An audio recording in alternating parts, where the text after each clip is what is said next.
امیر المؤمنین حفظه الله عفوه کړې ده. نو دا عفوه موږ الحمدلله خدا د ټولو ته معلومه ده چې هغه عملي سوې ده، چاته ضرر نه دی رسېدلی، چاته تکلیف نه دی رسېدلی.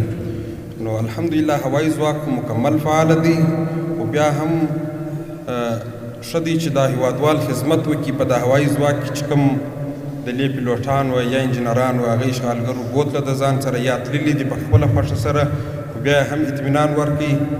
نو زموږ هم دغه غوښتنه ده چې په خارج کې کوم څوک تللي دي خارج ته د هوایي ځواک که پیلوټان دي که انجینران دي که تخنیککاران دي که هر څوک دي، نو موږ هغو ته اطمینان ورکوو او دا ضرورت بولو، دا د دوی یو وفا بولو چې دوی راسي دا هیواد ده، او د دا هیواد چې تښتېدلي دي یا تللي دي دا د دوی بې وفایي بولو د دې هیواد سره. نو دا زموږ د ټولو غوښتنه ده او خاص کر مولوي صاحب محمد یعقوب مجاهد اطمینان ورکړي، نو دوی باید په دې باور وکړي.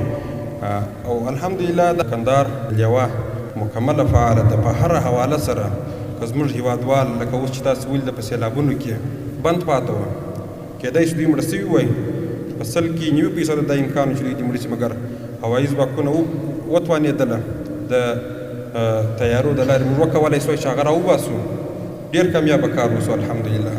همدا رقم موږ آماده یو هر وخت که پر سرحد باندې که پر هر سرحد باندې ضرورت پیښ شي، موږ کولی شو د خپلو ځواکونو د هوا د لارې هر قسم اکمال وکړو، هر قسمه دغه د دوی ته یو دغه ور ورسوو نفع.